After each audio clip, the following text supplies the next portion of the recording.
Salam alaikum, Zulflaouen, bonsoir. Le président désigné, Abdelmadjid Tebboune, a annoncé hier l'amendement de la Constitution, présidant son premier conseil des ministres quelques jours seulement après sa nomination. Il affirme que l'édification de l'Algérie, à laquelle aspirent les citoyennes et les citoyens, implique la reconsidération du système de gouvernance à travers un profond amendement de la Constitution. Dans son message livré aux membres de son exécutif réunis en Conseil des ministres, le nouveau président a bien appelé à tourner la page des différends, de la désunion et de la discorde en s'attelant à la reconstruction de l'État pour une nouvelle Algérie. Au rétablissement de la confiance par l'action juste et efficace en œuvrant à la stabilité de notre pays. Outre la révision de la loi électorale, Abdelmadjid Tebboune veut faire émerger une nouvelle classe politique en encourageant les universitaires à s'engager dans la politique et dans les élections. Le président désigné, en quête visiblement de légitimité par l'action, veut moraliser la vie politique et séparer l'argent de la politique. On appelle ce type de gouvernement un gouvernement de technocrates, ce qui en vérité n'est en rien une garantie. On peut débuter en technocrate et finir en kleptocrate, ainsi que nous l'a démontré le régime de Bouteflika. L'illégitimité est l'obstacle principal à la réussite. Que manque-t-il alors au président désigné et à son gouvernement? Eh bien, la caution de ce peuple dont ils ont décidé de faire le bonheur sans son assentiment. Et là, la légitimité pour un gouvernement, c'est comme l'eau de l'océan pour les poissons. Le gouvernement Tebboune entrera en action dans un pays qui ne lui a pas ouvert grandes les portes du palais. Il subsistera toujours la tâche d'avoir accédé au pouvoir au prix de l'incarcération de centaines de jeunes manifestants. C'est là un handicap d'autant plus lourd que l'Algérie qu'ils vont représenter est au bord de la faillite après 20 ans de règne de Bouteflika et qu'elle ne dispose curieusement plus que du Hirak comme arme pour échapper au pire. La diplomatie algérienne a eu la force d'affirmer qu'elle n'accepterait aucune présence étrangère sur le sol du pays voisin, et cela quel que soit le pays qui veut intervenir. Mais sera-t-elle écoutée? Elle s'y affaiblit et mise devant le fait accompli. L'avènement libyen surprend une Algérie affaibli par un régime qui n'a cessé de réduire son rôle à l'international, par un règne ubuesque de la Issaba. Diplomatie en jachère, population dans la rue, gouvernement illégitime, les caisses vides, le coup de force de Gaïd Salah a aggravé le chaos de sorte que si Dieu ne plaise, le pire devrait se produire. Il est difficile d'imaginer le peuple faire bloc autour d'un régime si peu accepté. D'un autre côté, une détérioration de la situation mettrait le pays sous une législation d'exception, avec suspension des manifestations et rétrécissement des libertés. Le Hirak est dans l'obligation d'anticiper les événements et de se doter d'une stratégie apte à préserver le mouvement contestataire tout en tenant compte des intérêts de l'Algérie. Quelle voix pour parler au nom des millions de citoyens qui revendiquent le changement? Le Hirak a résisté aux épreuves les plus dures et surmonté les multiples obstacles se dresser sur son chemin. La révolution démocratique en cours dans le pays s'est enracinée profondément dans le corps politique et social national. Vendredi après vendredi, elle a creusé dans l'adversité son sillon et a placé au centre des préoccupations l'incontournable changement démocratique. Au terme de grandes batailles politiques gagnées, d'échéances laborieusement négociées durant 11 mois de mobilisation populaire inédite, la révolution citoyenne arrive à une phase cruciale de son histoire, un tournant majeur dans sa trajectoire. Elle est face à l'enjeu de la résistance. Les observateurs n'ont pas manqué de relever que le mouvement porte dans son ADN les gènes de sa propre régénérescence. Il s'adapte rapidement réinvente son logiciel politique et puise sa force dans cette capacité inépuisable de sa jeunesse. C'est une nouvelle mécanique sociale qui est l'œuvre depuis le 22 février. Il est dans une dynamique inépuisable. Le mouvement populaire demeure vigilant, mais surtout combatif.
Politique du fait accompli face à la détermination du peuple.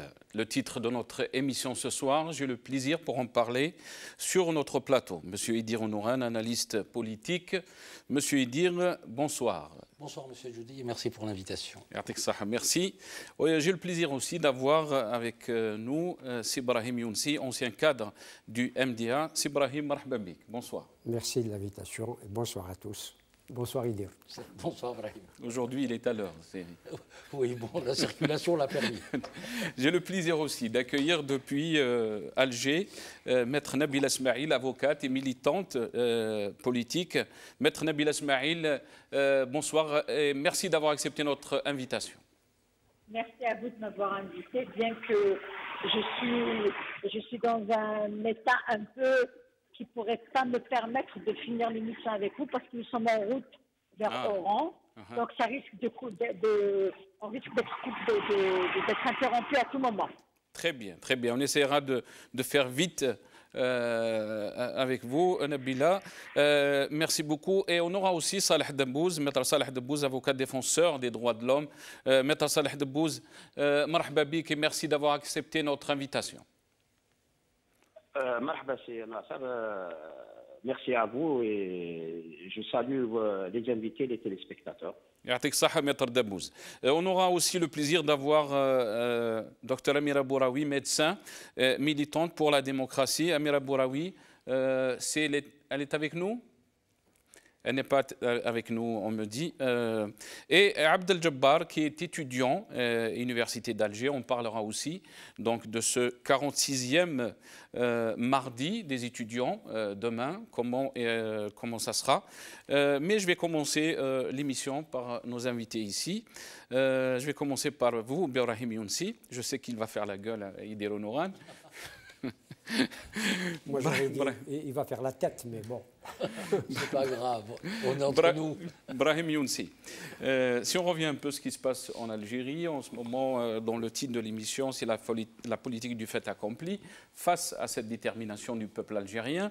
Donc, on a vu hier que M. Tebboune a présidé son premier conseil des ministres. Bien sûr, les Algériens sont dans une autre dynamique. Mais qu'est-ce que vous en pensez par rapport à ce Conseil des ministres? Est-ce qu'on veut faire passer la pilule aux Algériens, qu'il y a eu des changements, que la machine s'est mise en marche et tout est normal, quoi? D'abord, nous sommes dans la politique du fait accompli depuis des décennies. Ce n'est pas nouveau dans notre pays.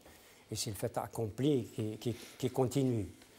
Le Conseil des ministres, c'est un Conseil des ministres formel, pour dire tout simplement, avoir des images, pour dire qu'il y a un gouvernement, que le gouvernement est en train de gouverner, que le président préside vraiment, alors que nous savons tous que tout cela, c'est de la poudre aux yeux, que les mêmes pratiques se poursuivent et continuent, que Bouteflika a remplacé Bouteflika. Hein, les mêmes pratiques se poursuivent et continuent, vous dites? Absolument, absolument, à l'évidence. Et quand on voit que ceux qui disent comme quoi il y a eu ce changement au niveau des choix, surtout des ministres, on parle de technocrates, on parle de personnes qui sont compétentes dans leur domaine. Est-ce que vous pensez que c'est... En termes de compétences, moi je ne vois pas. Si je devais parler ne serait-ce que de la ministre de la Culture, je ne vois pas de compétences. Elle qui serait spécialiste d'Anna Arendt, elle banalise le mal. Et si elle nous écoute, elle sait de quoi je parle. Surtout d'Anna Arendt, j'espère. Oui, absolument, oui. Hein? Bon, c'est quand même, je crois que quand on est philosophe, on a une certaine conscience. Et je crois qu'elle n'est même pas entrée en conflit avec sa propre conscience. Mais elle est en conflit avec la conscience démocratique et la conscience du peuple. Je crois que non. Moi, je ne dirais pas que c'est un gouvernement de technocrates. Je ne vois pas du tout des technocrates dans ce gouvernement. Je crois que ce personnel, ces ministres, entre guillemets, ont été choisis et surtout ont accepté de figurer dans un gouvernement parce que, à l'évidence, le chef de l'État et le Premier ministre n'ont pas trouvé un autre personnel. Je crois qu'ils ont reçu beaucoup de refus de gens compétents, justement. Eux, ils sont en train de dire, quand je parle d'eux, donc je parle de Tebboune, je parle du Premier ministre et de son gouvernement, comme quoi on est attentif au peuple algérien et on va entamer des réformes. Être attentif au peuple algérien, c'est lui rendre sa souveraineté. C'est lui rendre sa souveraineté. Si on veut être attentif au peuple, c'est lui rendre sa souveraineté. Respecter le peuple algérien, c'est lui rendre sa souveraineté. Ça veut dire quoi? Ça veut dire que le peuple doit choisir ces institutions qui doivent être démocratiques, choisir le personnel politique, choisir le système politique qui doit être le sien. Déjà. Oui, absolument. Absolument. Mais Idir, je vais rebondir avec vous sur ça. Vous avez dit le mode de gouvernance, mais Tebboune a parlé de ça, a parlé qu'il y aura un changement par rapport à ce mode de gouvernance et qu'on écoutera le peuple algérien et on suivra aussi ses aspirations. Est-ce que vous pensez que le peuple algérien doit faire confiance à des paroles comme ça ou aller au bout de sa révolution? Non, moi je pense qu'il doit, le peuple algérien a fait preuve d'une maturité politique exemplaire.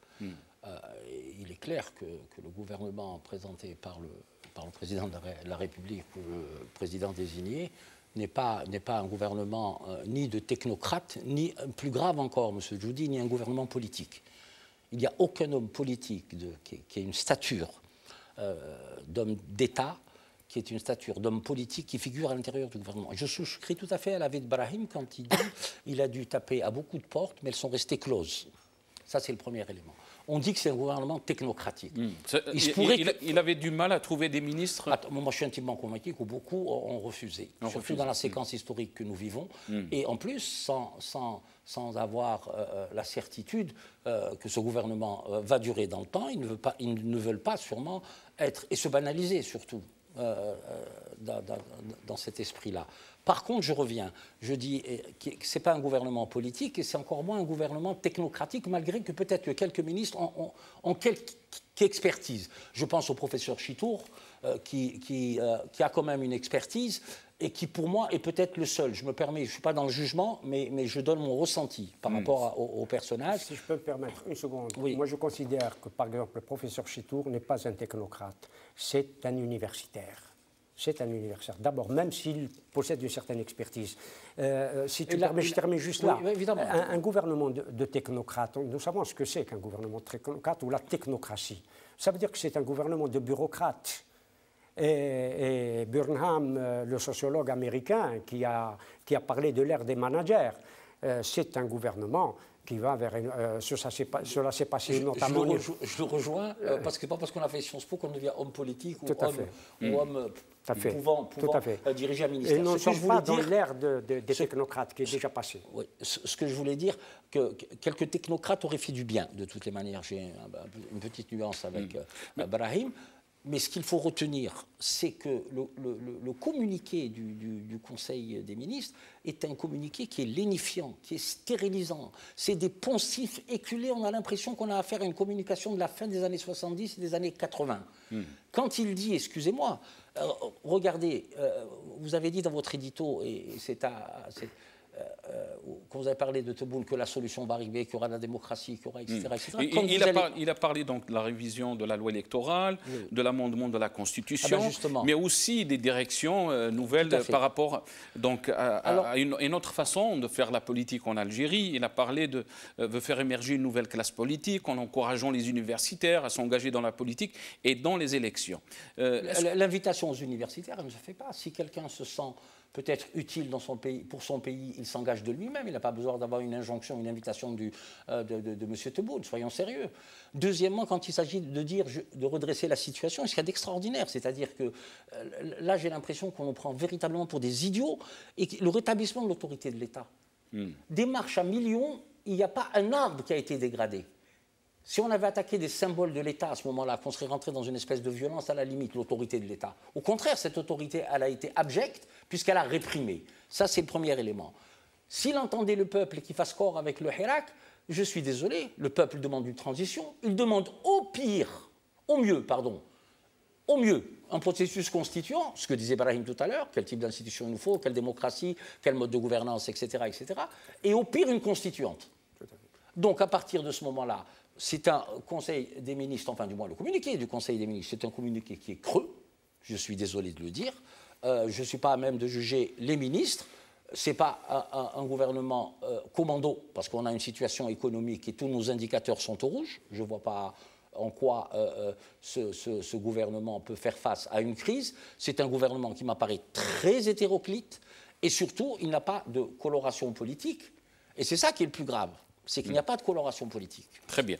Une seconde. Très rapidement, M. Brahim, parce qu'on a d'autres invités, on doit aller... Si c'est vraiment... ils disent... D'ailleurs, ils font bien de dire que c'est un gouvernement de technocrates. La technocratie, c'est le contraire de la démocratie, qu'on le veuille ou non. Ça veut dire que nous ne sommes pas voilà, dans une situation démocratique, mais encore une fois, et ça nous le vivons depuis presque un an, nous sommes dans une situation d'exception.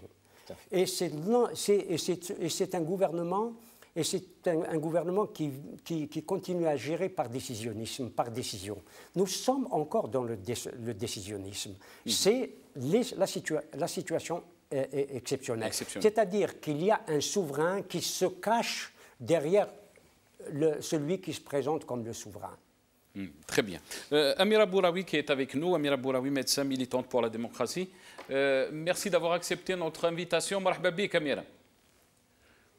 Bonsoir. Merci, bonsoir à vous et à vos invités et aux téléspectateurs. Yatek Saha, Amira Bouraoui. Amira Bouraoui, donc Tebboune a présidé son premier conseil des ministres. Il parle d'une mode de gouvernance qui est nouvelle pour lui, et il parle aussi d'ouvrir le champ politique et des libertés. Est-ce que vous pensez que vraiment qu'il y aura un changement ou c'est une manœuvre encore que le peuple algérien ait l'habitude avec ce régime? Écoutez, moi je suis d'accord sur une chose avec le Premier ministre. Il a cité un mot, fiqa, c'est la confiance. La confiance, elle n'y est pas du tout. Et eux, ils ont décidé de la conquérir. Ça ne se gagne pas facilement, une confiance. C'est surtout une confiance perdue depuis très très longtemps. Voilà, nous sommes chat échaudé, craint l'eau. Il y a encore des centaines de militants qui sont en prison. Il y a des activistes, il y a un personnel politique aussi. Il y a M. Tabou, il y a M. Boumela, je ne peux même pas tous les citer.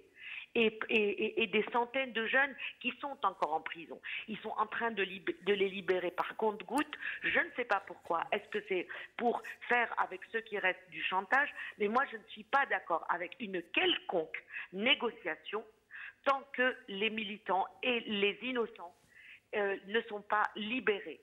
Donc, et je n'ai même pas envie de discuter sur le personnel qui fait partie du gouvernement. Mais est-ce que, je comprends Amira Bouraoui, est-ce que vous pensez que ce régime nous met face à la politique du fait accompli, alors que le peuple algérien n'arrête pas de sortir depuis le 22 février et demande un vrai changement radical?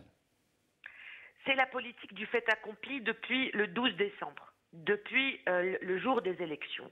Le jour des élections, je vous rappelle qu'il y avait des millions d'Algériens qui étaient dans la rue, le jour même des élections, et le lendemain, le vendredi 13. Donc, et personne n'est sorti fêter l'élection de Tebboune. Personne. Par la suite, on a essayé de rattraper ça après le décès de Gaïd pour dire une partie du peuple approuve ce que Gaïd Rabbi Yarhamou a fait, mais personne n'a fêté. C'est un président qui manque énormément de popularité. J'ai effectivement un ami avec qui je n'étais pas du tout d'accord et contre qui j'ai énormément milité, qui est devenu ministre de M. Tebboune, à savoir M. Farhat Aïtali, qui par rapport aux hirakistes, parce qu'il y a aussi des hirakistes dans ce gouvernement-là. Et j'ai un peu plus de respect pour M. Farhat Aïtali que pour les autres, parce que lui, il était contre le Hirak depuis le mois d'avril, il était pour les élections présidentielles, alors que les hirakistes, et j'en fais partie, nous étions contre. On a milité contre des élections caduques. Lui, il était pour, parce que pour lui, c'était la seule solution pour une sortie de crise. Ok, il n'y a pas de souci.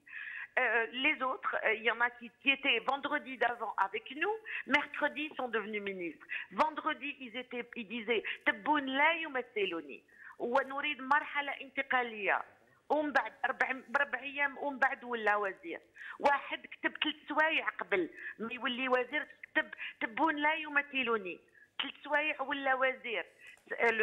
Ce changement de veste, j'ai déjà du mal avec le changement de veste, mais avec une telle rapidité, c'est complètement déconcertant. Et pour moi, c'est soit un manque de personnalité, ou alors c'est des petits intérêts mesquins.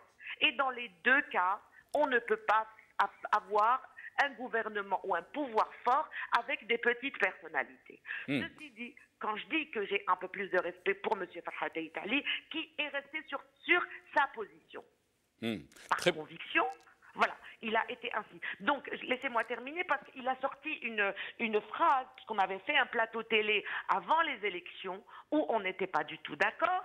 Il a sorti une phrase qui disait que l'amour vient après le mariage.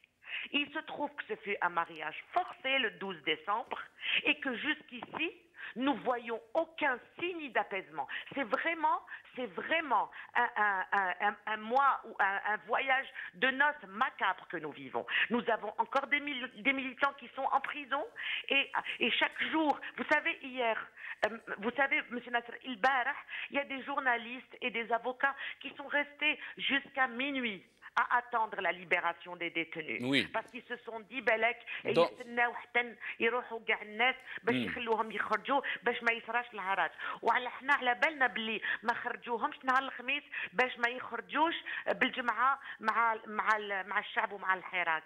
Vous voyez, donc jusqu'ici moi je ne vois pas de signes positifs.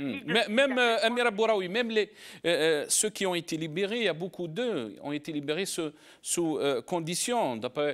Même l'Khdar Bourga'a qui sera jugé le 12 mars.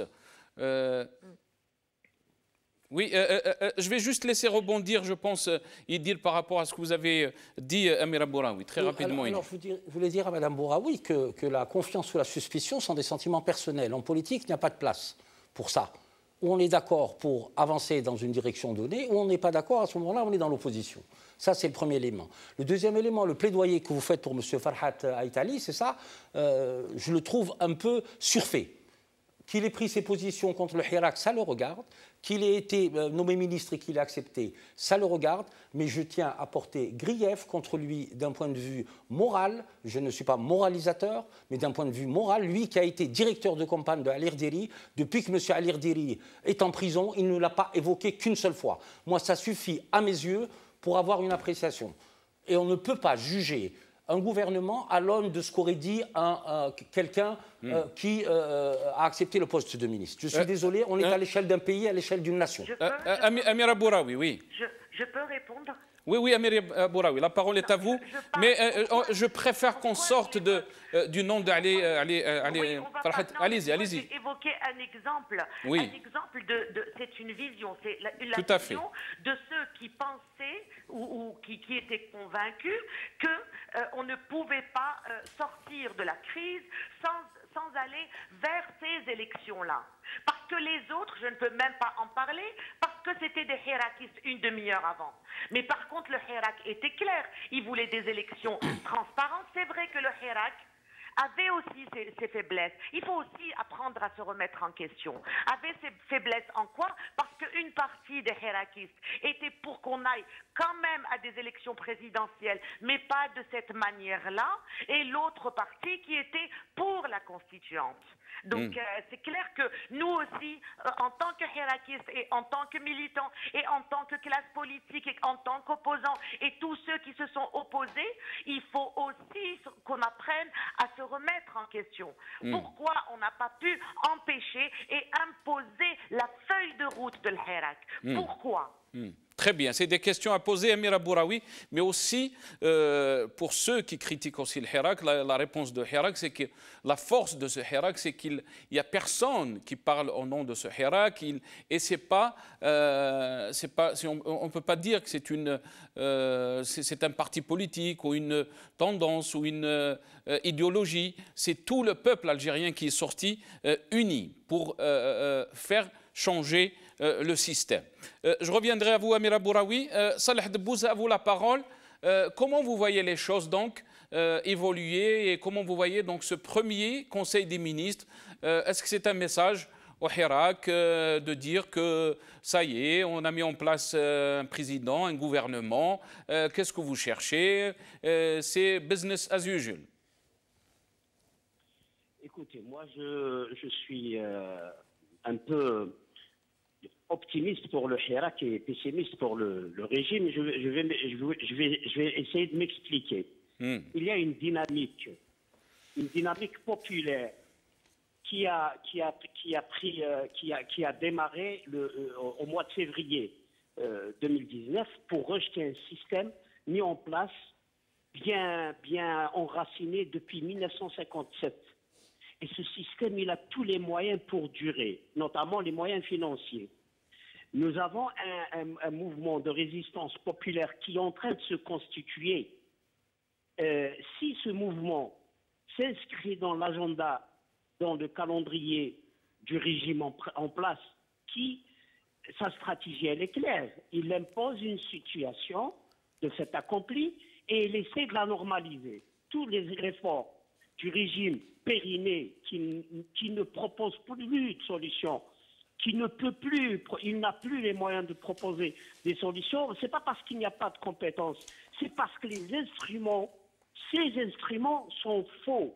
C'est-à-dire, vous pouvez mettre Mohamed Rasulullah à la tête de ce gouvernement ou de ce régime. Si les indicateurs de la société sont erronés, il aura une mauvaise image et il ne pourra jamais prendre la bonne décision. Le fond du problème est là. Maintenant, discuter, dire X et Y, il est dans sa logique, il n'est pas dans sa logique, ça ne sert à rien parce que nous avons un gouvernement, nous avons un régime politique d'abord qui est encastré, qu'on ne connaît pas, qui décide. Un homme politique avait dit une fois, ceux qui décident ne sont pas ceux qui assument. Et ceux qui assument ne sont pas forcément ceux qui ont décidé. Donc tout est faux. Alors le peuple, pour une fois, a pris conscience en même temps il a même déterminé la panne, grossièrement, grosso modo, c'est nous avons un régime militaire qu'il faut cesser tout de suite et passer à un régime civil, un régime politique civil, aux hommes politiques, à l'élite, maintenant de traduire ces slogans en programme politique et en proposition. Il ne faut pas, à mon avis, s'inscrire dans le calendrier du régime qui est clair. Je vous impose une situation et je fais en sorte de la normaliser. Maintenant, si certains tombent dans ce piège de dire bon, il n'y a pas encore la confiance, c'est pas ce que nous attendons, il y a des personnes qui sont plus valables que d'autres, c'est-à-dire qu'on est en train d'aller dans la normalisation. Moi, je propose de nous concentrer sur la résistance. Ce n'est pas encore, la situation du Hirak n'est pas arrivée au stade mûr d'aller dans les propositions, parce que si on commence à faire des propositions, on va chacun prendre une direction et c'est le meilleur moyen de casser cette résistance. Il faut encore aller dans le sens de valoriser ce que nous ne voulons pas avant d'arriver au stade mûr pour essayer d'imaginer ce que nous pouvons vouloir et qui peut nous réunir tous. Le temps est très tôt pour aller aux conclusions maintenant. L'erreur à ne pas faire, à mon sens, c'est de ne pas s'inscrire dans le calendrier du régime. Notre objectif, ce n'était pas le 12-12. Moi, j'avais dit avant le 12-12, rejeter les élections, ce n'est pas forcément empêcher qu'elles aient lieu, mais c'est, même si ils nous imposent ces élections, c'est aussi de rejeter le résultat, ne pas reconnaître le résultat et continuer à résister. Donc, je pense que le Hirak doit aller dans le sens de consolider sa résistance au régime et de demander un changement radical de ce régime politique et ne pas trop s'intéresser. Parce que vous savez, la confiance, si vous dites nous voulons rétablir la confiance, ce n'est pas par des discours, ce n'est pas par des têtes politiques. C'est par des pratiques. Non, même pas. La confiance est totalement rompue entre le régime en place et le peuple, parce qu'il y a eu beaucoup d'injustices. Le seul moyen, à mon sens, de rétablir cette confiance, C'est une justice de transition qui ouvre très bien, Maître Debbouze. Absolument tous les dossiers. Pas très bien, restez avec nous, Maître Debbouze. Restez avec nous. Nabila Smaïl, qui est avec nous, avocate et militant des droits de l'homme. Nabila Smaïl, bonsoir, marhaba bik. Bonsoir. Je sais que vous êtes en route, on va essayer de faire très vite. Salah Debbouze parle de normalisation, le régime étant dans sa logique. Bien sûr, après le 12 décembre, il a une façade qui est en Tebboune comme président, un gouvernement maintenant, et il veut normaliser ça, et c'est au Hirak de réagir. Qu'est-ce que vous en pensez? Je pense que le Hirak a réagi depuis le coup de force du 12 décembre en manifestant son rejet catégorique de cette désignation, parce que je ne pourrais pas l'appeler élection, mais je dirais plutôt un coup de force qui est sous forme d'une désignation et qui a pris une façade d'élection. Moi, je pense que cette normalisation a commencé, c'est un processus qui a commencé depuis très très longtemps, et que cette fois-ci, elle est un peu plus grossière que d'habitude. Parce que là, moi, je ne parlerai pas de confiance, je ne parlerai pas que parce qu'il y a une crise de confiance entre le peuple et le gouvernement que ça ne marche pas forcément. Moi, je dirais que il y a un cumul d'illégitimité. Il y a un cumul d'illégitimité qui a débuté depuis 1962, qui a pris plusieurs formes, qui a pris beaucoup de temps, qui est devenu une culture, un mode de fonctionnement, et le tenant du pouvoir réel et le pouvoir de façade a toujours agi par des coups de force, a toujours agi dans l'impunité absolue, il a toujours agi en toute illégitimité. Mais ce qui se passe aujourd'hui, c'est que la nouvelle donne, c'est qu'il y a une révolution du peuple, une révolution pacifique du peuple qui dit haut et fort que tout ce qui vient de ce régime, on n'en peut pas. Donc maintenant, Tebboune préside un premier conseil des ministres. Il commence par promettre la révision constitutionnelle. Il parle d'ouvrir, d'élargir ou d'imposer ou d'encourager une nouvelle implication des universitaires dans la vie politique pour cacher une autre intention mal intentionnée, c'est de raser toute la cartographie politique qui existait avant, en imposant une nouvelle clientèle politique avec peut-être de nouveaux sigles, une ouverture vers la création de nouveaux partis politiques, parce qu'ils veulent se débarrasser des partis politiques qui ont trop trompé dans la magouille et la corruption et qui sont rejetés ouvertement par la population, et par ricochet se débarrasser de la seule véritable opposition qui continue à dire qu'il y a une crise d'illégitimité qu'il faut assumer, que le pouvoir lui seul doit assumer. Maintenant, lui, il parle de révision constitutionnelle. Moi, je lui pose la question, combien de révisions constitutionnelles Bouteflika a opéré sur la Constitution? Ça, c'est d'une. De deux, est-ce qu'une simple révision de la Constitution peut satisfaire les revendications du peuple, sachant que c'est eux-mêmes, ce groupe qui tiennent le pouvoir par la force, ont eux-mêmes violé, piétiné leur propre Constitution. Donc il ne s'agit plus de textes, il ne s'agit plus de changer les textes comme ils veulent dans leur calendrier et de leur agenda. Il s'agit de ce régime politique qui s'impose à un peuple qui veut une rupture radicale avec un pouvoir qui ne l'a jamais écouté, qui ne l'a jamais... Parce que ce communiqué est un déni, c'est un ultime déni de la volonté du peuple. Très bien. Là, vous parlez du communiqué, oui, donc de ce Conseil des ministres. Le communiqué du Conseil des ministres. Très bien. Qui émane d'abord d'un président qui souffre d'une illégitimité, d'un gouvernement qui a été, d'un gouvernement, je ne sais même pas comment le qualifier, d'un ramassé de tout. Je ne sais même pas comment le qualifier. Vous savez, maintenant sur les réseaux sociaux,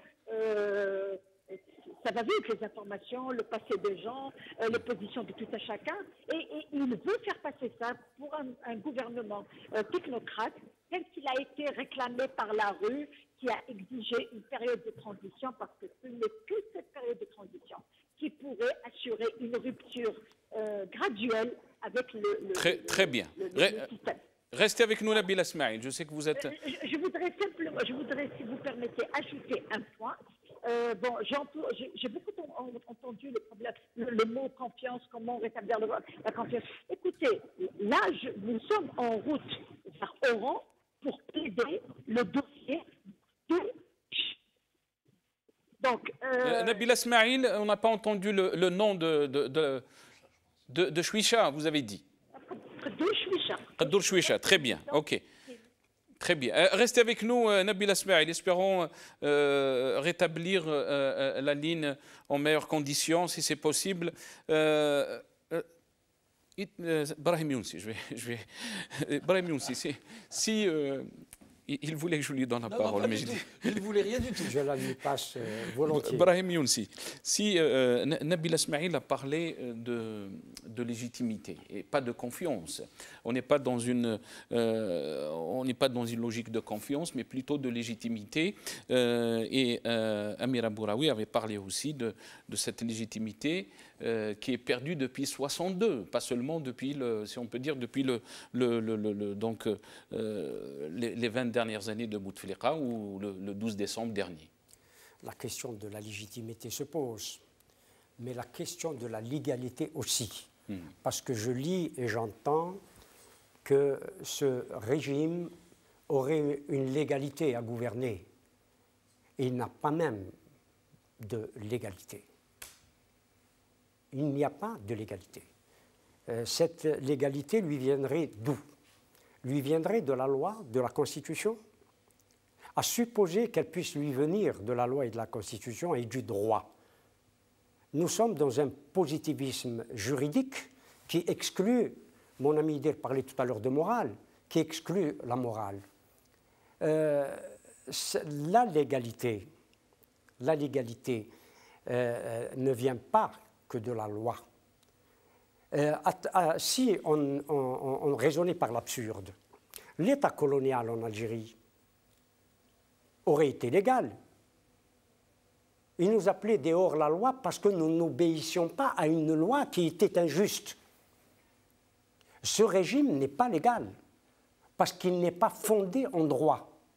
Et le positivisme juridique dont on parle manque de morale parce que seule la légitimité que confère le pouvoir populaire, le peuple souverain donne à la fois la légitimité et la légalité. Je ne sais pas comment certains appelleraient la légalité en langue arabe et comment appelleraient-ils la légitimité en langue arabe. Je n'ignore pas qu'il y a le qanoun, mais on parle aussi en langue arabe de shari'a, qu'il s'agisse de la légalité ou de la légitimité. Dans certaines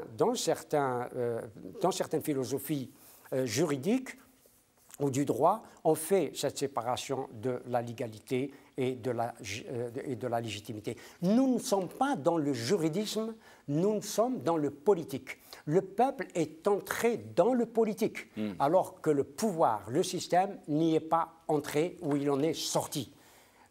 Il n'y a pas de légalité. Le système, le régime n'est pas légal. Il produit une loi où il se sert d'une loi qui n'est pas l'émanation du pouvoir du peuple souverain.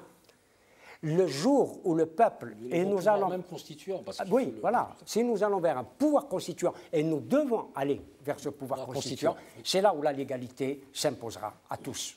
Très bien. Et dès l'honneur. Oui, moi je suis en partie d'accord avec Brahim, pour ne pas dire sur l'essentiel. Ce qu'il faut retenir aussi du Conseil des ministres, c'est qu'il s'est prévalu de ministre de la Défense. Hein. Donc c'est assez important, il faut le relever. Quant aux perspectives, mais bien évidemment que le président de la République va faire quelques ouvertures, mais cela a pour objectif uniquement de fragiliser un peu le Hirak. Mais j'espère que les gens du Hirak comprendront que ces manœuvres ne pourront pas passer, elles ne doivent pas passer.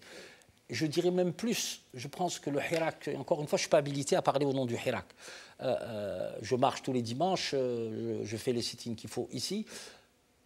Je crois que le leitmotiv aujourd'hui, le Hirak, au-delà des slogans, on va dire, les slogans fondateurs du Hirak, je crois qu'on devrait parler et reparler de la transition. Ce doit être un axe majeur autour duquel les Hirakis doivent se retrouver. Ne pas donner le mode opératoire, mais dire nous voulons une transition. Ce qui aura pour effet de bloquer toutes les initiatives de M. Tebboune, en disant pour la réforme constitutionnelle. Il va faire quelques réformes, il va diminuer quelque part quelques pouvoirs du président de la République, il va essayer, mais ce sera uniquement comment dire, ce sera des mesures cosmétiques, on ne va pas dans le fond. Le souci, c'est celui-là. Et comme je le dis souvent, on a un problème institutionnel, on a un problème d'architecture. Comment pouvez-vous, monsieur Djoudi, honnêtement, il a fait passer ces petites décisions-là au niveau du Conseil des ministres. Il va aller à l'APN pour les faire passer, l'Assemblée nationale populaire. Les 4 chefs de parti de l'ancienne coalition sont encore en exercice. Et leurs 4 chefs sont en détention provisoire. Ça va aller au Sénat, la majorité, mais on marche sur la tête. C'est-à-dire, il base une nouvelle politique sur une politique d'abord qui est décriée, une politique où la plupart des élus, pas tous, ce sont le produit de la fraude et de l'argent sale. Mais comment voulez-vous bâtir quelque chose sur quelque chose de sain? Ce n'est pas possible. Donc pour moi, tout ça doit être mis au rébut et que le Hirak tienne la bonne direction et exiger en premier lieu maintenant la transition. Sous quelle forme elle aura lieu, ce n'est pas à nous à décider. Il y a eu de toutes les façons une rupture de l'égalité pendant plus de 2 mois. Pendant plus de 2 mois, après la fin du mandat, entre guillemets, de M. Ben Saleh. Tout à fait. Nous étions dans une rupture de l'égalité, dans une rupture constitutionnelle.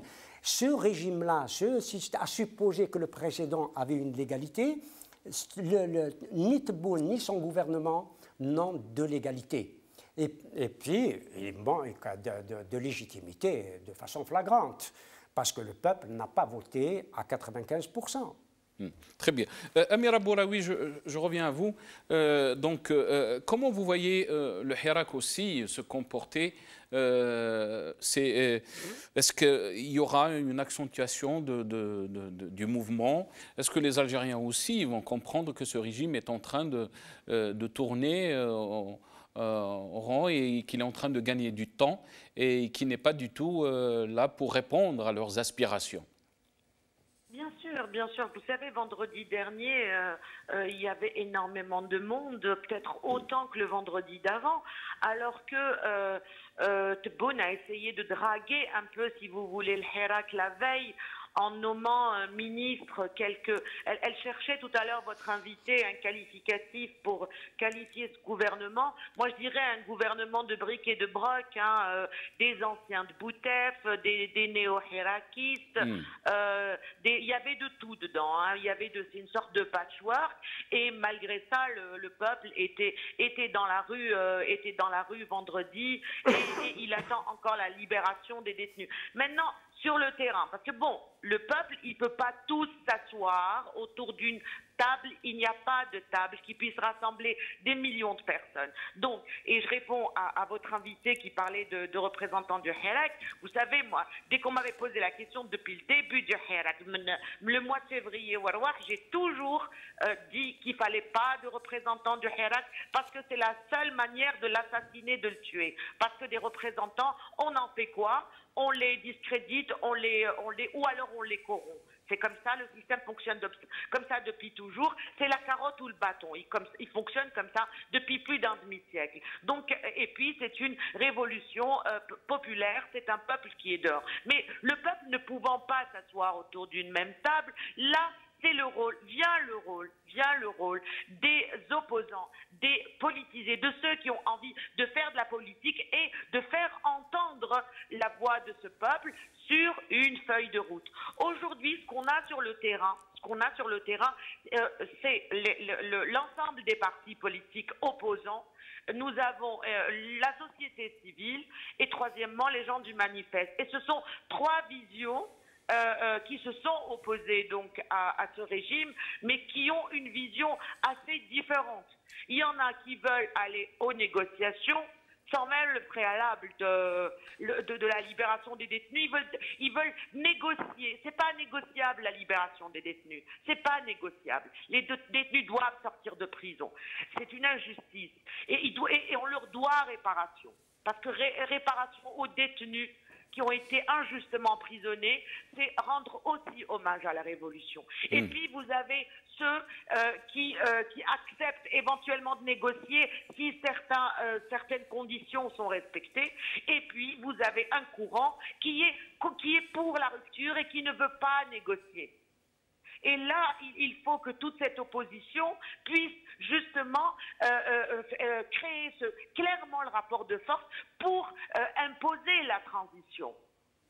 C'est la seule manière, parce que traduire le Yitna Hawgar, c'est la transition. C'est la transition à travers une constituante. Mais ça, personne n'a laissé ceux qui défendaient cette vision-là arriver jusqu'aux médias pour défendre cette vision. Vous savez, les médias sont fermés depuis, ils le sont déjà depuis des années, mais encore davantage depuis le début de la Révolution. En subissant la contre-révolution, vous ne pouviez même pas défendre, expliquer à l'opinion ce que c'est qu'une constituante.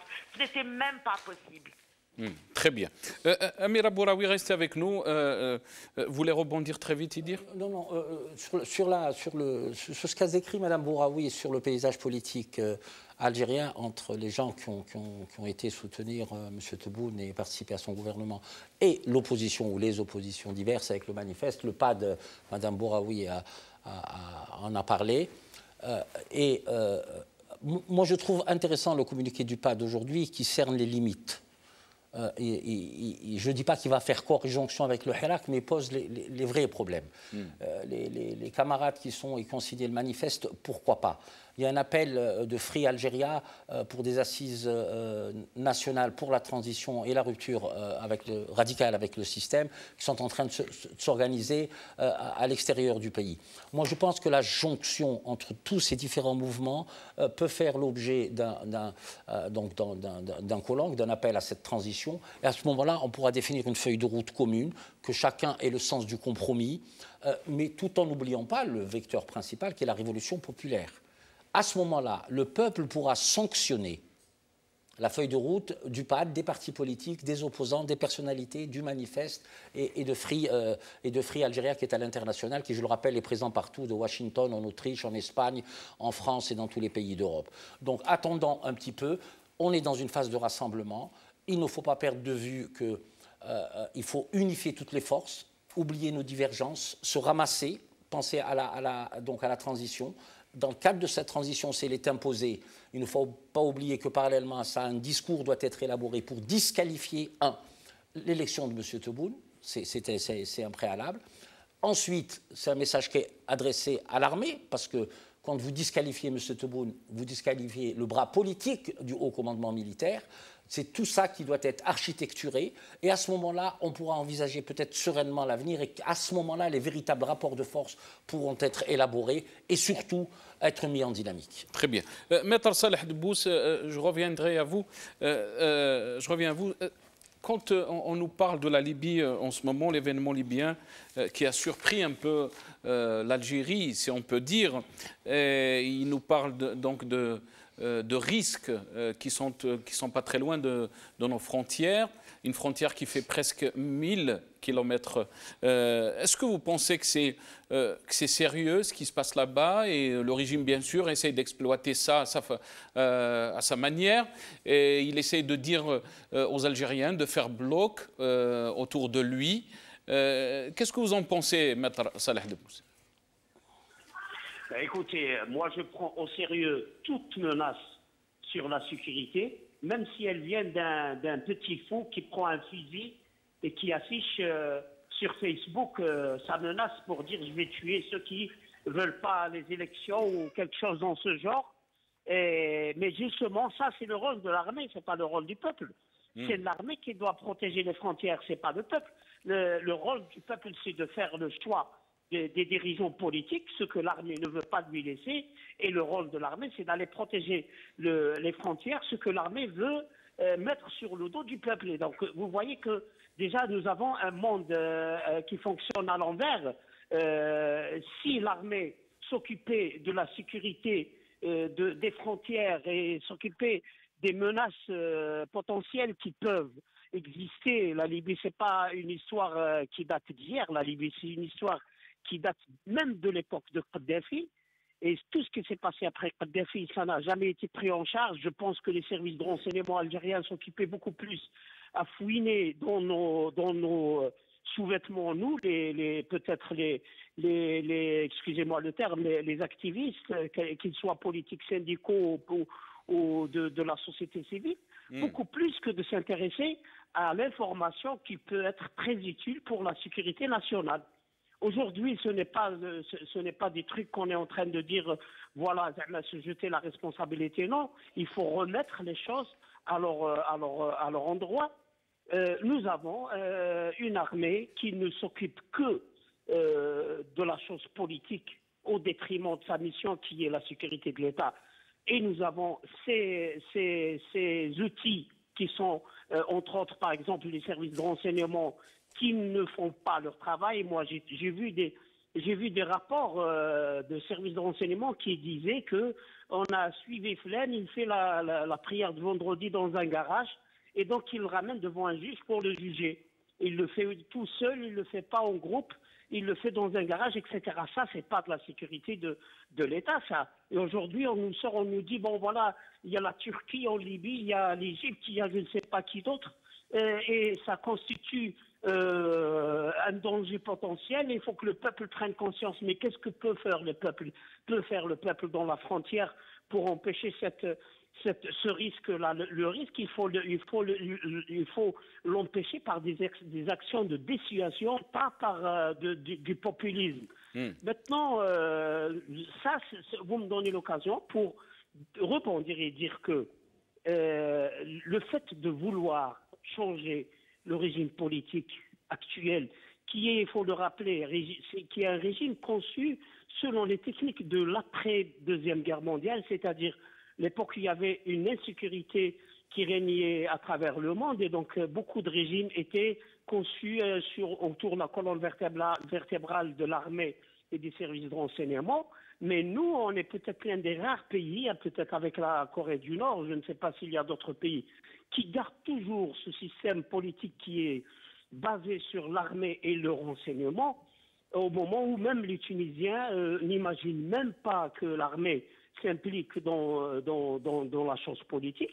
Nous gardons encore ce régime. Il faut dire, selon moi, que le changement, le hirak, pour imposer un changement, le passage d'un régime militaire à un régime civil, ce n'est même pas une option comme peuvent l'imaginer beaucoup de gens. C'est pas un luxe, c'est une obligation. C'est-à-dire aujourd'hui, si le hirak cesse et si nous rentrons chez nous, c'est là où il y a le grand risque d'éclatement. Je pense que le peuple qui réussit à imposer un changement, il sera vraiment la souveraineté, c'est pas quelque chose qu'on offre aux gens. La souveraineté, on la prend. Si c'est le peuple qui impose le changement aujourd'hui, il sera souverain. Si c'est l'armée qui empêche le peuple de procéder au changement, ça sera l'armée qui sera souveraine. Très bien. Restez avec nous.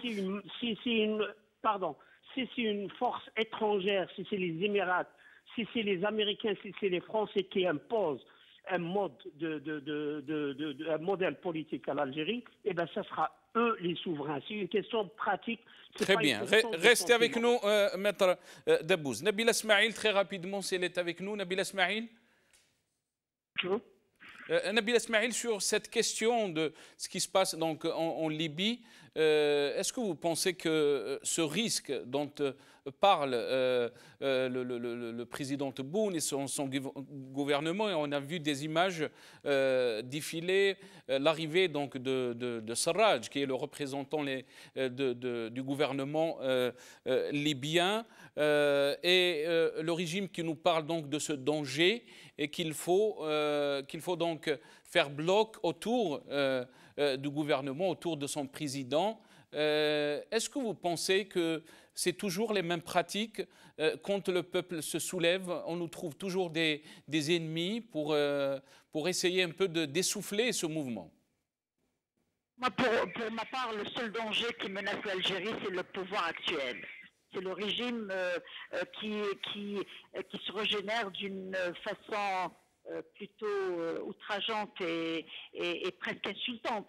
Parce que si je dois répondre à cette question, il faudra nous renvoyer nous-mêmes à l'histoire et à ce qui s'est passé en 68, comment ils ont réussi à imposer la reddition des militants du FFS qui sont montés qui se sont révoltés contre le coup de force de l'armée des frontières.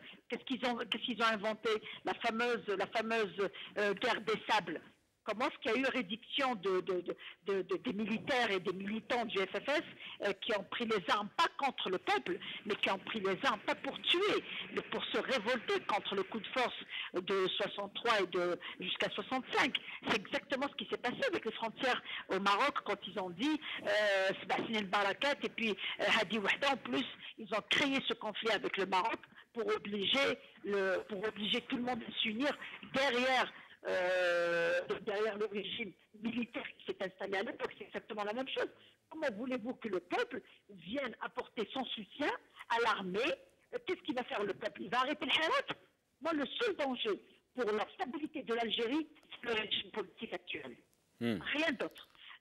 Personne n'osera toucher ou se frotter à l'Algérie dans des conditions pareilles et aucun pays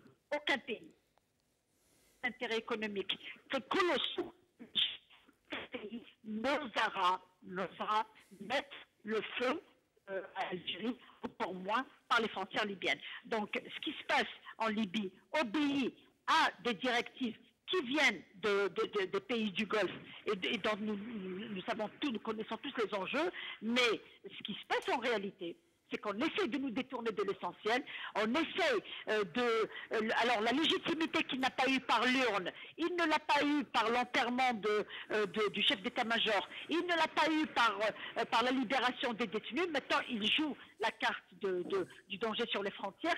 Il y a un problème de légalité et de légitimité qui ne peut pas être réglé si on ne passe pas par une période de transition, si ce pouvoir ne reconnaît pas que le peuple ne veut pas de lui. Maintenant, je reviendrai sur une question qui a été posée par rapport à la représentativité et par rapport à la nécessité peut-être de voir plus clair ou de se mettre autour d'une table. Moi, je dirais une chose.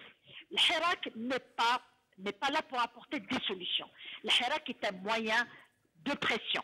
Le Hirak a des revendications légitimes qui sont portées depuis le 22 février dans la rue, qui sont écrites. Ces revendications sont bien claires à travers toutes les banderoles portées par les banderoles, les slogans, période de transition, légitimité, Yitla Haouga. Tout ça ne peut se faire qu'à travers une période de transition telle qu'elle a été proposée par plusieurs partis d'opposition, que le pouvoir réel et le pouvoir actuel refusent de considérer comme étant seul interlocuteur possible pour sortir vers une solution politique. Le communiqué du PAD d'aujourd'hui qui parle des assises, les premières assises qui vont avoir lieu le 25 janvier pour aller vers tout ce qui converge et l'essentiel de tout ce qui converge, c'est d'aller vers un processus constituant. Il est hors de question de négocier avec un régime que je ne reconnais pas, un régime qui est dépourvu de toute forme. Très bien. Nabila Smaïl, je pense qu'on l'a perdu. Nabila Smaïl, Yidir, très rapidement, parce que je veux vraiment insister sur cette question de Libye. Vous voulez rebondir? Oui, je veux rebondir. Ce que fait Maître Smaïl en faisant un parallélisme de forme avec ce qui s'est passé en 303, c'est deux contextes historiques différents. Nous avions un conflit armé entre le pouvoir central incarné par le pouvoir de l'époque et une opposition démocratique qui voulait aller vers le multipartisme. Et le conflit était à l'intérieur du pays, tandis que là, la tension qui est exercée en Libye, c'est une tension qui est multinationale. Nous avons mais aussi, est-ce qu'on peut poser la question que dire que aussi le rôle de l'Algérie a été tellement réduit ces dernières années par le régime, surtout sa diplomatie. C'est pour ça qu'on est arrivé, alors que l'Algérie avait un rôle à jouer pour que les choses n'arrivent pas à cet état de pourrissement. Tout à fait, je suis d'accord avec vous. La doctrine algérienne, elle se résume en 2 mots, c'est-à-dire réunion inclusive de toutes les parties, c'est-à-dire les gens de Benghazi de l'Ouest, les tribus berbères du Bel Nefoussa et Tripoli. Il est à remarquer qu'aujourd'hui, le Premier ministre libyen qui est arrivé, c'est le gouvernement légal reconnu par l'ONU. M. Haftar est soutenu par des puissances étrangères, et c'est lui qui a été, excusez-moi de le dire, c'est une précision, qui a été le fossoyeur des accords de Skirat entre l'Égypte, la Tunisie et la Libye, où il devait demander, c'est une position constante de l'Algérie, que ce soit une politique inclusive. Par contre, est-ce que l'Algérie n'a pas anticipé les événements qui devaient se dérouler à l'époque de Kadhafi en Libye? Ça, c'est peut-être une question. C'est une très, très grosse question. Cependant, c'est finalement disposé comme ça. Hein, c'est finalement le général Haftar qui s'oppose à ce qu'il y ait une réunion inclusive de toutes les parties libyennes. Il y a des enjeux économiques, il y a des enjeux pétroliers, il y a des enjeux... Peu de monde en parle, c'est ce qu'on appelle l'eau, c'est l'eau bleue du désert, et il y a ensuite, parce qu'elle est sur le bassin méditerranéen, tout l'approvisionnement en hydrocarbures par voie maritime. C'est des enjeux qui dépassent tout le monde. Maintenant, quelles vont être les positions des pays des uns et des autres? Quel va être le rôle de l'Algérie qui est affaiblie par une situation interne extrêmement difficile pour le pouvoir algérien? Ça, on peut le poser ça. Affaiblie par une question interne, qu'est-ce que vous voulez dire? Par le Hirak. Est-ce que le Hirak est responsable de cette situation? Il n'est pas responsable. Parce que la question que j'ai posée, moi, c'est le régime qui nous a ramenés à cette situation-là par son absence totale du champ politique international, par sa représentativité au niveau diplomatique. On a vu des réunions qui étaient très importantes où le chef d'État n'était pas là pour représenter le pays. Donc c'est le régime qu'il faut blâmer. C'est évidemment. Bon, j'ai toujours dit qu'on a une diplomatie atone et aphone. On n'est pas considéré... C'est vrai que nous sommes une puissance militaire régionale, c'est incontestable, mais nous ne sommes pas une puissance. Parce que nous ne sommes pas en autosuffisance alimentaire, on importe nos médicaments, on importe nos machines-outils, on n'est pas une puissance économique, on est une puissance peut-être militaire, comparativement à la faiblesse de nos voisins, évidemment. Raison gardée, comme on dit. Mais je ne fais pas subir au pays, à l'Algérie, le Hirak. Je dis que l'armée a peut-être perdu un peu de temps par justement cette pression, cette instabilité interne politique, parce que nier cette instabilité politique, le gouvernement n'est pas légitime, le président n'est pas légitime, la tension en Libye, c'est toutes ces questions-là qui doivent être traitées. Et comment, très rapidement, on laisse dire, parce que j'ai une autre question, on laisse Ibrahim, après je reviendrai à vous. Ibrahim, sur cette question libyenne, alors, qu'est-ce que vous en pensez? Auparavant, 2 choses. On n'impose pas la démocratie par les armes. Et l'aventure de 63 a renforcé plutôt les fascistes, ou ceux que Hussein Ait Ahmed appelait les fascistes, que celui avec lequel ils ont signé un accord, etc. Je comprends ton émotion. Non, ce n'est pas une émotion. Non, une émotion vécue. C'est une réalité historique. Tout à fait. Je suis d'accord avec toi. C'est une réalité historique. D'autre part... Ça a permis au fascisme d'arriver. Oui. D'autre part, ce n'est certainement pas, et les textes existent, l'histoire est actée, ce n'est pas le régime de l'époque de 63 qui a provoqué la guerre de 63. Et ce n'est pas pour faire diversion sur les questions internes. Très bien. Si on revient très rapidement, si on revient sur la question libyenne. Sur la question libyenne. Parce qu'il ne nous reste pas beaucoup de temps, on doit parler aussi sur les étudiants de... Il est clair qu'il y a une situation belligéenne. Il y a une situation belligéenne. L'Algérie, jusqu'à maintenant, n'a pas joué véritablement un rôle, même si elle a tenté de le faire à l'époque. Il y a eu des accords. Tout à fait. Oui. Il y a eu des accords. J'en ai parlé. L'Algérie a jusqu'à maintenant, quand je dis l'Algérie, le pouvoir de l'époque, quelle que soit sa légitimité, sa légalité, a soutenu le gouvernement de Tripoli. Tout à fait. Et il n'y a pas que le gouvernement algérien de l'époque qui avait soutenu le gouvernement de Tripoli. La France a soutenu et même installé le gouvernement de Tripoli. Les États-Unis aussi. Ça a été reconnu par l'ONU. En plus. Ils sont reconnus par l'ONU. En plus. C'est-à-dire qu'il y a un renversement de position d'un certain nombre de pays. Dont la France. Dans la France. Notamment les États-Unis, la Russie, la France. Ont changé de position. Dans cet enjeu, c'est vrai ce que tu dis. On disait d'ailleurs à l'époque de l'Union soviétique qu'elle était une puissance faible.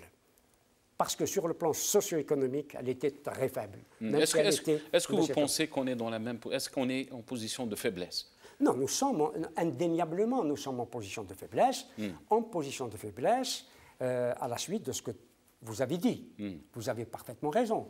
Parce que nous avions un chef de l'État qui ne s'occupait plus ni de l'intérieur, ni du dedans, ni du dehors. Et l'Algérie a abandonné pratiquement tous les champs de bataille diplomatiques, et notamment les champs de bataille qui étaient à ses frontières. Et comment le Hirak, parce qu'on doit avancer très vite, on me dit, comment le Hirak doit répondre donc, si menace existe? Le Hirak n'a pas à répondre ou à ne pas répondre. Le Hirak, comme vous dites, moi je dis la révolution, que doit continuer jusqu'à obtenir, à réaliser tous ses objectifs. Et les objectifs, nous le disons depuis très longtemps, c'est d'arriver à un pouvoir constituant. Bien avant le Hirak. Bien avant. C'est d'arriver à une constituante. C'est d'arriver à de nouvelles institutions démocratiques et que le peuple devienne véritablement le souverain. Maintenant, il y a une situation belligène, mais une situation belligène qui ne date pas d'hier. Il y a peut-être une accélération. Il y a une accélération parce qu'il y a une puissance étrangère. Qui sont derrière. Non, pas seulement. Il y a une puissance étrangère qui vient d'envoyer son armée. Et je parle de la Turquie. C'est-à-dire que ça change un peu les donnes. Qu'est-ce que les autres puissances vont faire? Et notamment l'Algérie a exprimé son refus par rapport à ça. Tout à fait. Mais il y a son refus, mais est-ce qu'elle sera écoutée? C'est ça. Est-ce qu'elle a les moyens de son écoute? Tout à fait d'accord avec vous, monsieur. Comment on sait que le ministre des Affaires étrangères turc est à Alger depuis aujourd'hui. On sait que le chef du gouvernement de Tripoli est à Alger. Est arrivé. On a montré les images. Et son ministre des Affaires étrangères. Ça veut dire que nous ne sommes pas encore dans une guerre. Il ne faut pas non plus tout à fait d'accord. Nous ne sommes pas dans une guerre. Je crois que les choses sont en train de se régler. En tout cas, il y a des discussions diplomatiques et il y a aussi la réunion qui doit avoir lieu très rapidement. Est-ce que vous pensez à Berlin? Est-ce que vous pensez que le régime est en train d'exploiter cet événement? Mais évidemment, il l'exploite dans la mesure où les puissances... Il est dans son rôle, monsieur Joudi. Les puissances, moi je n'aime pas dire ce mot-là, il est dans son rôle. Mais c'est vrai, mais les puissances environnantes et les puissances internationales sont en train effectivement de le reconnaître, de l'installer dans les jeux, parce que Tebboune va aller vraiment... Donc vous dites que la révolution doit continuer. Juste une remarque, c'est que la Turquie est membre de l'OTAN, la France est membre de l'OTAN. Très bien. Donc vous dites, est-ce que vous êtes d'accord très rapidement, parce que je dois prendre notre étudiant qui nous attend, Abdel Jabbar, étudiant à l'Université d'Alger, vous pensez que la révolution doit continuer? Très bien. Impérativement. Très bien. Donc Abdel Jabbar, marhaba bik, merci d'avoir accepté notre invitation. Marhaba bik, Abdel Jabbar. Abdel Jabbar, étudiant à l'Université d'Alger. مرحبا بك. الو السلام عليكم. عليكم السلام ورحمة الله. يعطيك الصحة عبد الجبار اللي دخلت معنا. عبد الجبار، غدوة هي يعني المسيرة 46 للطلبة. كيفاش راك تشوف رد الطلبة غدا؟ شفنا يعني مسيرات ضخمة يوم الجمعة اللي فاتت، الجمعة 46. أنت كطالب هل ستكون غدا مع الطلبة اللي يخرجوا كل ثلاثاء؟ أنا كمواطن جزائري أولا مستحيل ما نكونش في مسيرات تعاود ترد هيبة الشعب الجزائري، تعاود ترد الشرعية تاع الحكومة اللي عندها شحال من اللي اختطفتها العصابة هذه ومازال ما رجعناش لحد الآن، لكن إن شاء الله بالصمود تاعنا والمسيرات هذه اللي راح نرجعوها بإذن الله. ولكن كان فيه عبد الجبار يعني كاين اللي يقول لك باللي الرئيس انتخب وكان فيه يعني ان غوفرنمون، وكاين فيه البارح يعني لقاء المجلس الوزراء اللي كان على رأسه تبون. يعني الامور راهي عاديه بالنسبه ليهم. واش انت الرد نتاعك اللي تقول ان الامور راهي عاديه؟ انا الرد تاعي بالنسبه للمجلس الوزراء المزعوم اللي انا يعني ضربت عليه طله مؤخرا، شفت باللي قال لك شدد تبون على تطبيق البرنامج الرئاسي من باب السياسي ومن باب الثقافي ومن باب الاجتماعي الاقتصادي والمؤسساتي، زعما باش يضمن بناء جمهوريه جديده. الامور اللي مشونا بنديروا جمهوريه جديده، لكن الجمهوريه الجديده اللي تخدم وتستجيب لتطلعات الشعب راه لازم تطبق فيها الماده 7 و8، لازم يجاوب المسيرات تاع الناس اللي مازالها من 22 فيفري وهي تندد. لانه احنا ما خرجناش نددنا ضد اشخاص، احنا خرجنا نددنا ضد منظومه كامل فاسده، منظومه شبكه عائليه فاسده في الحكومه. يعني الفلك اللي تسبح في وضاء السلطه فلك اصلا مش صالح باش الشعب يقدر يعيش فيه ولا يقدر يحمله. لو كان يعني تبون الرئيس تبون الرئيس المفروض تبون عطى تعليمات لافراد الحكومه باه يكونوا يعني يصغوا المواطن وباش يديروا هذاك يعني من خلال التحاور ما كاش تحاور حتى نشوفوا حسن النيه. الناس ما زالت تخرج، ما زالت تقول انت ما عندكش مصداقيه، وما زالت تقول انت ما عندكش شرعيه، وانت راك تهضر لي على السياسه والثقافه. قبل ما نتكلموا على السياسه والثقافه نتكلموا على الدستور. الدستور اخر تغيير في الدستور طرا في 26 مارس 2016 في الوقت اللي ما كناش نشوفوا فيه الرئيس بوتفليقه. يعني الدستور هذا العفسه هذه اللي تغيرت في الدستور في بدها راهي فيها شك كبير. احنا الدستور اللي جابيه يعني محمد شرفي قالها فمه، قال انه القايد صالح ما ربي يغفر له ويرحمه على كل حال جابوا وحطوا على راس المنظومه تاع الانتخابات او السلطه المستقله الانتخابات. يعني انت راك تشوف يعني الشرعيه. انت راك تشوف عبد الجبار باللي هذا يعني الرئيس ولا حتى الحكومه تاعو ما عندهم حتى شرعيه. يعني انا مش فقط ما تشوف ما عندهم حتى شرعيه، انا يعني تعجبت نهار شفته يتكلم على القضايا الخارجيه. يعني عندما نتكلموا بالنسبه للمناورات الجيوسياسيه اللي حاضر اللي راهي صاريه دوكا في افريقيا والعالم كافه، هو راه متخوف منها على كل حال. لكن قبل ما نروحوا نحوسوا عليها هو يتكلم مع المواطنين اللي هم يظاهروا منذ 10 اشهر، يفك عليهم التضييق الامني المبالغ فيه اللي راهو كل ثلاثاء وجمعه. يعني الحنجر تاعهم منذ 22 فيفري وهي طالب برحيله. نعم عبد الجبار، يعني كيك تهدر على الجيوسياسيه يعني راك تهدر على واش صار في ليبيا.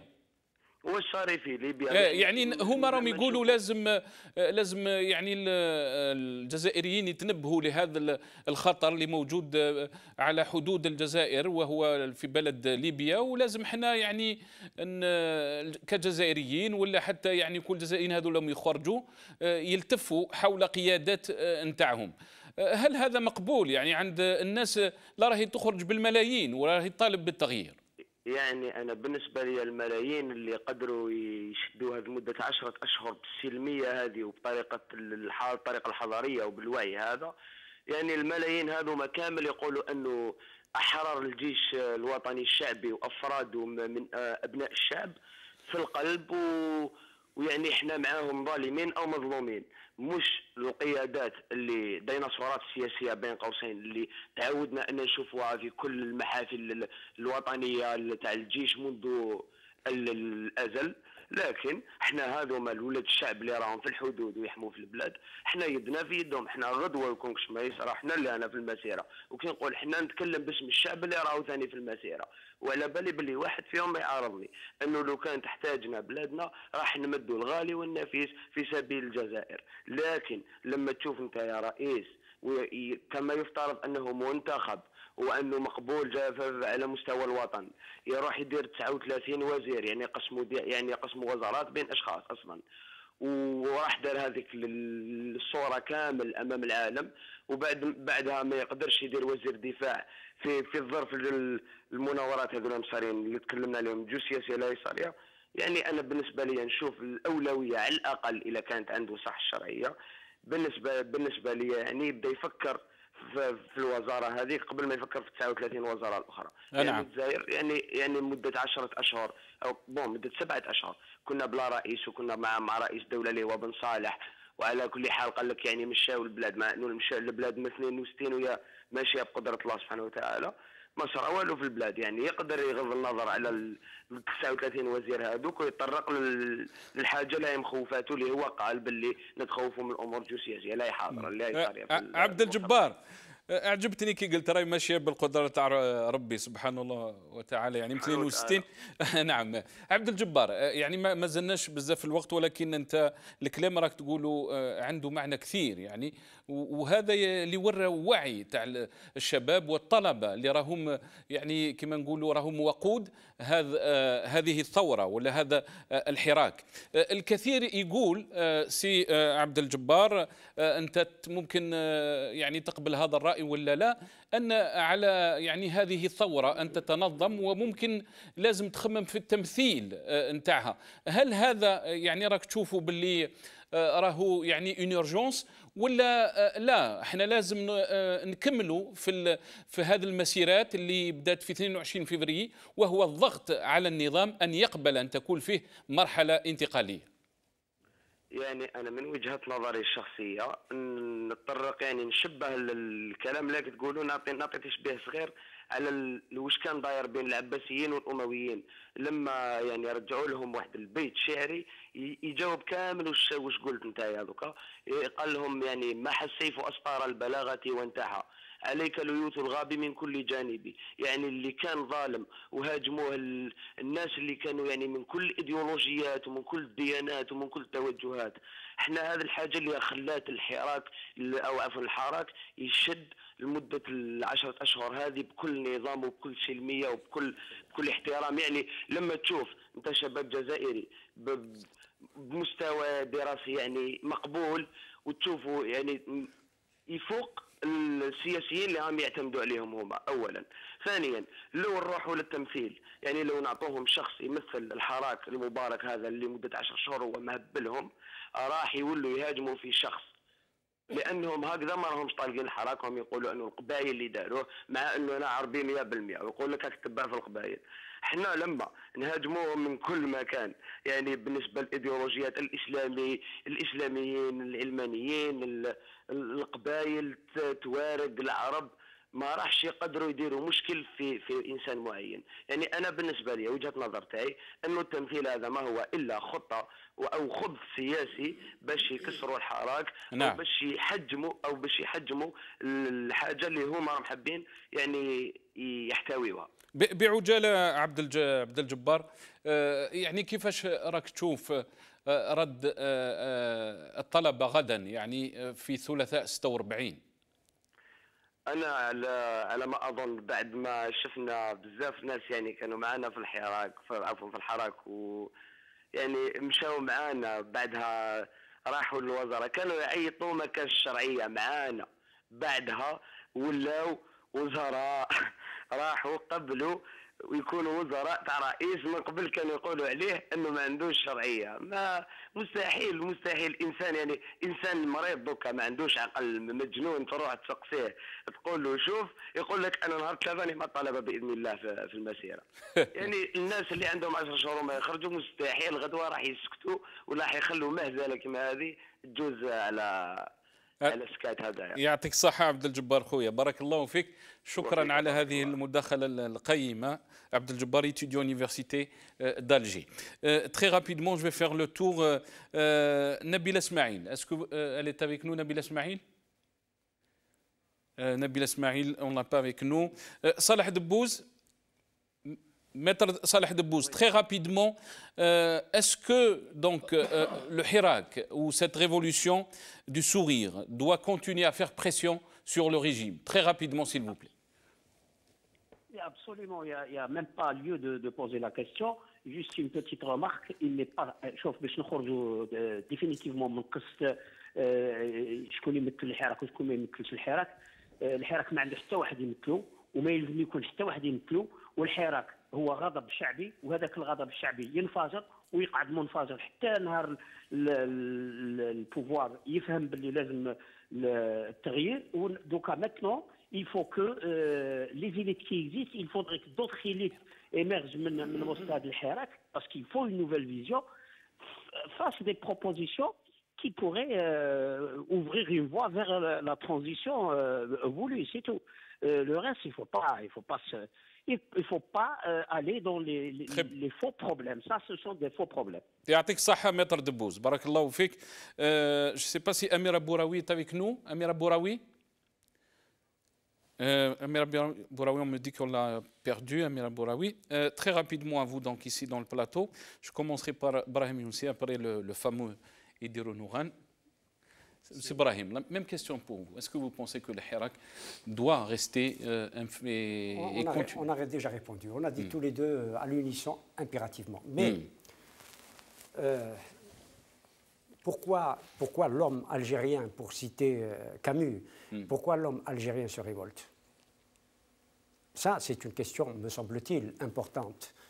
Il se révolte parce qu'il a le sentiment qu'il n'existe pas. Il est en train d'exister, c'est la raison pour laquelle il doit poursuivre sa révolution. Parce qu'il existe aujourd'hui. À travers cette révolution. Et absolument, il existe aujourd'hui. D'autre part, c'est un reproche pour vous. Vous avez dit tout à l'heure le président. Alors que nous parlions auparavant de normalisation. Mais je suis toujours désigné. Oui. Quand je dis président, mais vous l'avez pas suis dit. avec désigné. Non, vous le qualifiez toujours de désigné. Je viens à votre rescousse, là. Vous ne l'aviez pas dit tout à l'heure, parce que la normalisation commence par la sémantique. Tout à fait. Commence toujours par la sémantique. C'est un président désigné. C'est clair. Il faut le répéter à chaque fois. Il ne faut pas oublier de faire. Non, je vais dire. Sur la question de la Libye, pour finir, je crois qu'il y a il y a un point très important dont Abdel Jabbar a parlé, quand il nous parle donc de ce danger, mais on n'a pas beaucoup de temps, il faut faire très vite, c'est vrai. Il nous parle de ce danger de ce qui se passe en Libye, et ils oublient qu'il n'y a même pas un ministre de la Défense.